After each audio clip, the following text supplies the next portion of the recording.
This is honestly so fitting to happen to you, like during the release of your first book, because I mean, there is so much going on for you. I mean, first of all, this book is amazing. If you haven't all gotten it already, I mean, you can see all my little like dog tags. I'm like Thank obsessed. you. I'm like highlighting, like I'm obsessed.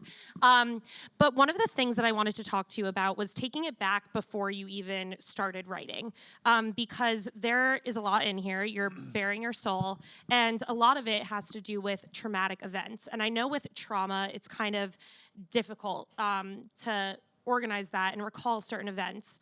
And you do it with such great detail in the book that I'm wondering what the process was before of therapy, talking with your family to really like nail down what happened throughout your life.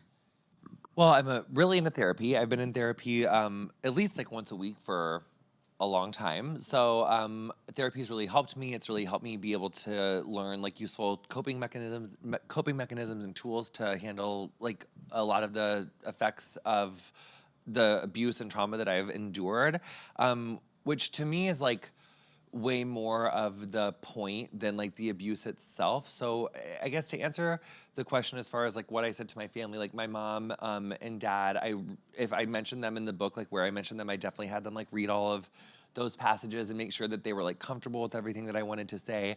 But my approach really to writing the book initially was like, I needed a moment to just like put everything down and like just write everything that I felt like I needed to be in the public, for me to be able to speak to the experiences that have shaped my life, to the capacity that I want to speak to them to, and have been too afraid and unable and frankly not ready to share publicly, like when, you know, Queer Eye first came out. And I really needed to sit and spend some time. And really by like 2 months into Queer Eye coming out, which was like April of last year, I was like, this.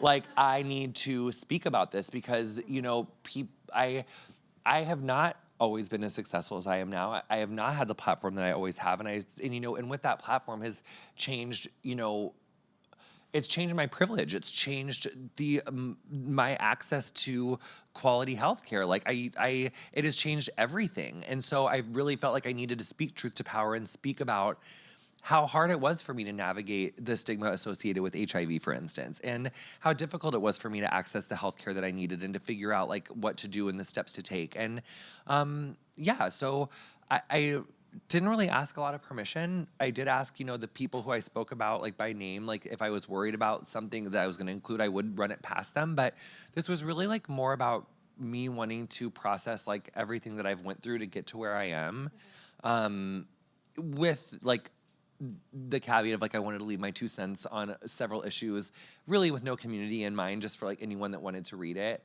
I needed to be able to show. I didn't even be able to show anything. I just wanted to show who I am in a more complex way.